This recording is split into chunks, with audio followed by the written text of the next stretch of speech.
Number 2, the workplace has shown us that it's not only your workplace that is going to help you survive. Yeah. I sometimes have conversations with different people, and you think that their jobs are giving them all they need. It is not true. They have invested in different spaces. I have lecturers who are selling bed sheets to fellow lecturers to make these, we call it in jacks, in jowl. Yeah. There are times as lecturers we are complaining that the money is not enough, and we went on strike. Do you know what the president did? He closed the university. Those days, they would stop the teaching, but other activities would proceed, including all these projects that are funded by, by all these international partners and so on. This time, the last strike that happened that I can remember, every human being was asked to leave the university, apart from those who are residents. No access to offices. All projects closed. Everything, nothing, zero, nada, bleak. Your project over what? I have to account. I am doing a water wheel. I'm doing whatever. Nothing was happening. Brought the lecturers to their what? Their knees. Yeah. It also shows you that many were not surviving on that salary. And even up to today, especially after structural adjustment programs, very few Ugandans survive on only their job. There is something they are doing elsewhere. And so the university at that time, the university would show you that, with a university degree, you can do all things. You are sorted for life, not anymore. I love a quote from the book of Ecclesiastes. Let me read it for you, because I think Ecclesiastes was written by the wisest man alive, King Solomon. This is what he says. Let me try to read it for you. He says in Ecclesiastes chapter 11 from verse 1. Listen to what he says. Cast your bread upon the waters, for you will find it after many days. Give a serving to 7 and also to 8, for you do not know what evil will be on the earth. It's like he knew that COVID was coming. He says, if the clouds are full of rain, they empty themselves upon the earth. And if a tree falls to the south or to the north, in the place where the tree falls, there it will lie. Then he says, he who observes the wind will not sow, and he who regards the clouds will not reap. He's now challenging the things that we normally think will direct us. Look at the weather today. We are in May. It's raining cats and dogs. Those days, I think by May it has kind of stopped, isn't it? The rains came in April and March. Now we are in May. Things have done what? Things have changed. Right? Yeah. Verse 5 says, and you do not know what is in the way of the wind, or how the bones grow in the womb of her who is with child. So you do not know the works of God who makes everything. In the morning, sow your seed. In the evening, do not withhold your hand. Meaning, keep working. For you do not know which will prosper, either this or that, or whether both alike will be good. So the first thing, I'm saying many things. The point here is, you cannot be comfortable with just being a legal practitioner. Now, find other ways. This book helped me survive in COVID. This book helped me survive in COVID. Somehow people kept on buying it. And the 35K would help me bring home something to eat. Yeah. Among other things. Some people who were teachers abandoned teaching altogether. They've never gone back. They went into business. So ask your neighbor, what are you doing on the side? Is there anything you're doing on the side? Are you doing anything? Because you need to do something on the side. Especially for you Rotaractors, you need to have something on the side. Are you going to keep on begging Rotarians for help? Yeah. You're going for, what is this thing you do for planting trees? Rain, yeah? Yeah. Rotarians should help us. Mother Club, please come and help us. Then you have, what is it? Every program, Rotaractors are going to what? To Mother Club, please, Mother Club, can you know, and so on and so forth. No. Find other ways. Find other ways. Get a project that can make you also financially stable, you know. And I'll tell you a secret. Rotarians admire working with people who have done something for themselves.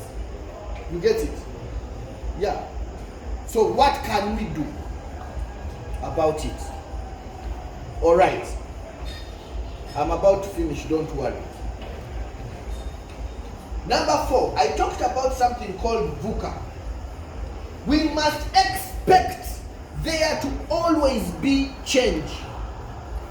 We must expect there to be, the only constant thing is what? Change. Change. The only constant thing is change. So in this world which is volatile, uncertain, complex, and ambiguous, let me give you some facts. Do you know the highest number of, or which sex is? All right, I'll give you the answer anyway. Young men make up the highest number of people in prison. For things simple as being suspected of something. Right? So the possibility of the young man listening to me here being picked and put somewhere is there. There is a high possibility. Especially some of you keep on hanging around at different places at different times. You know, you're everywhere and nowhere. You have to be careful. All right? What I'm saying is that it is possible. 2, death. If you're relying on your wife, your husband, your boyfriend, your sugar daddy, sugar mommy, your father, your mother, to keep fitting in the financial, you know, the financial burden, there is a very high likelihood that they will die, or they'll lose a job, or they'll suffer an accident. So what the university doesn't teach you is how then, what do we do? And one way to sort that out is to prepare early. You get it? What I'm saying is, do not be comfortable with stability. Don't be comfortable with stability. Always have another plan, a plan B. Actually, I was a scout, and the scout motto used to be, anyone was a scout here? Scout? No one? Yes. What was our motto? Scouts, be prepared. Zim, zim, boom, boom. Be prepared for any eventuality. My father was traveling from the village one day on the bus. He suffered a stroke. Never recovered from it. Just like that. If my mother was not working, if my mother didn't have a job, I don't know where I would be today. You would not be calling me here.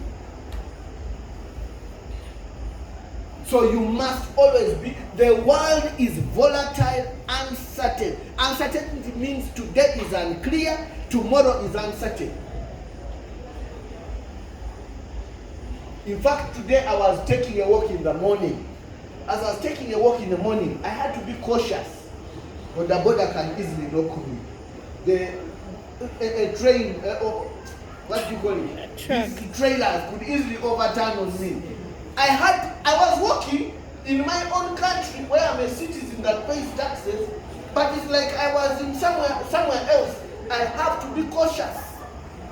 Praying to God, God just give me, protect me, I even chose my route for walking carefully. You get it? I have spoken. They say one word to a wise man is what? Enough. It's enough. Right? I'm concluding. Therefore, we must be in a space where we continuously learn and relearn. Learn and Relearn. Learn and relearn. And the ladies, you do it very well. You're always on point when it comes to fashion. Yeah. The ladies are aware of changes all the time. There was a time when the ladies would put their handbags under the armpits. Nowadays they hold the handbag here. There was a time when you hold the handbag here.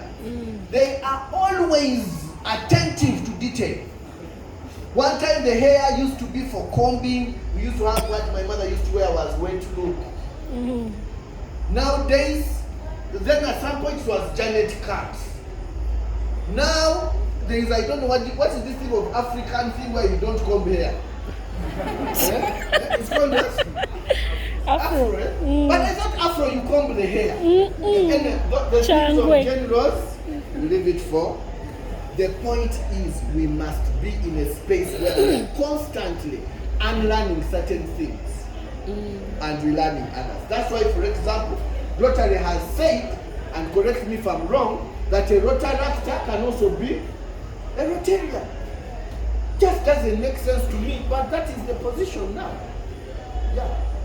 Then there is this whole thing they are pushing about equality and equity, and people are batting heads to know what does that mean. But that's a conversation for another day. Therefore, in order for us to be ready for this change, there is a story, a mythology in Greek mythology, which is told of a guy called Homer, who was confronting a Proteus, a shapeshifter. You understand a shapeshifter? This thing, this Proteus that they had to overcome would become wind, would become a lion, would become a tree, would become stones, would become fire. It is a mythology. It is not true, but it's a mythology. It teaches us something. So for them to survive, they had to, when it's a stone, you deal with it as a stone. When it is, when it is water, you learn how to swim. When it is whatever you learn, you must always be ready for whatever is coming. Tomorrow is not certain for us. You get it? Let's not be confident that tomorrow even we shall meet each other. It is possible that we may not. So accept that we understand today what we understand today may not be applicable tomorrow. Quickly, be adaptive and agile to accommodate changes when they appear rather than if they appear. Number 3, anticipate and embrace change rather than keeping the current status quo, and also be agile. Anticipation means that we must, I think Rotary has not yet adopted, maybe it has, the idea of having think tanks. China has over 200 something, if it's not in the thousands. USA has many more. You know, there is a country in the I think it is Sweden or Norway that has even projected what cities would look like in 500 years time, and they put a plan in place. There is even a project which is collecting all seeds of the world and saving them in the tundra region for a rainy day, just in case the world turns round and everything goes. They are saving seeds of sugarcane, of beans, of maize, of what. A huge project of just keeping seeds for what could happen tomorrow. So that is the attitude. Therefore, the illiterate of the 21st century is no longer going to be that one who cannot what? Read and write. The illiterate is that person who is not able to learn, unlearn, and Relearn. In conclusion, therefore, these are some of my ideas on how we can prepare. Those in the workplace, develop emotional intelligence and do it now. Because you just don't know what work situations will come that will separate the boys from the men, the girls from the women. 2, if you don't have a mentor right now, pursue one. Pursue a mentor. You know, we've talked about this, and I'm sure many of you have heard of mentors, but I can testify that mentors have made me who I am today. This is a person who is likely ahead of you in life and who is willing to do life with you. And I know many Rotarians, if you pursue them as Rotaractors, the problem is many would-be mentees are sitting back waiting for the mentors. They will not come, my dear. If I was you, before today ends, and you're not logged in on Mr. Alinande and others, what? Log on now. You get it? And mentors are not people who give you money. There is that mistake as well. They say, can you get a mentor? Get a mentor. You get a mentor, the first thing, I don't have transport. You have messed it up. You have messed it up. Look for a mentor. Ask them, how are you doing life? Be observant. Are they married? How do they treat their wives? Are they working? What work do they do? Are they lawyers? Are they businessmen? Are they paying taxes? How do they pay taxes? It. You are learning on the what? On the job, in your interaction with the mentor. Are we together? The reason why some of you Rotaractors don't have jobs today, and yet you want a job, you don't have a mentor. Everything that has happened in my life, including getting a scholarship, mentors. Right from when I was very young, the very first time I stepped on an aeroplane, it was a mentor who connected me. Mentors are critical. Rotaractors, you have a beautiful opportunity. Because all you need to do is display this badge and say, I'm a Rotaractor. Good evening, sir. Good evening, madam. My name is so and so. I just wanted to find out from you. What do you do? Oh, do you have time for a cup of tea? I just want to sit at your feet and learn something. Many of us, when you say we want to learn something, we then go and prepare because we want to share something with you. Are we together? Yes. The person who taught me how to dress and wear a necktie and wear a suit was a mentor. You get it? Yeah. Oftentimes I appear on TV, I appear on radio and so on and so forth, and my mentor is there watching. When I bang on it up, he will whisper and say, you didn't prepare well. You should have prepared well. Nowadays I am cautious.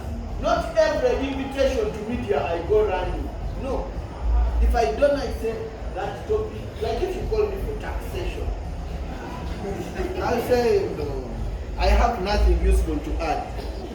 Number 3, which I write in my book, your network is your net worth. Your network is what? Your net worth. I tell you again, I can tell you for a fact that my networks have helped me a lot. I'll give you an example. When I was getting married, I was not around. I was still finishing up with my studies.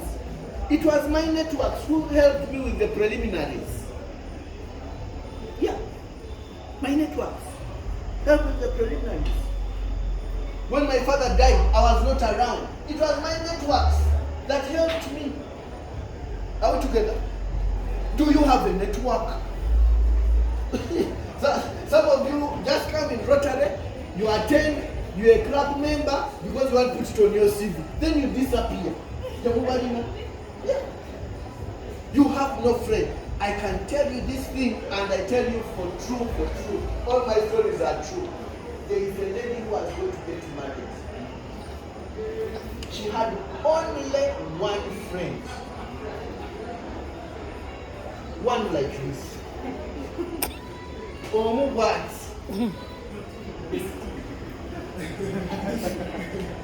Even as I talk today, she has only one friend. How do you expect such a lady to survive? Madam, can I ask a question? Are you Somali? Can I say something about the Somalis? And you can correct me if I'm wrong. I once went on an Uber in the UK and the driver was Somali. Do you know what he told me? He said the Somali cannot come to a foreign country and fail to find a place to sleep. True or false? All you have to say is brother. They will accommodate you. They will even give you what we call a tandikwa. Am I telling them? And you must pay it back. There will be no pressure. Because if you don't pay back, the clan is responsible. Networks. Here I come and say, lend me some money. I say, ha.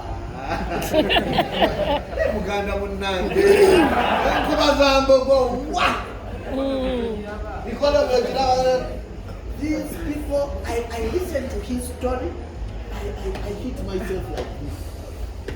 Even my own relative, I can't lend money. Your networks. Is there someone, Musawa, that you know who you can go to and say, give me 1 million shillings and they'll give it to you? Very good for you. The rich guy, what are they called? The guys down. What is that group? The Guadala group.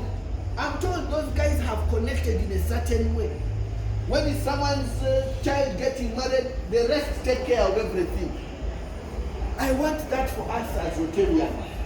Otherwise, this Rotary, what do you call it? Is it fair to all concerned?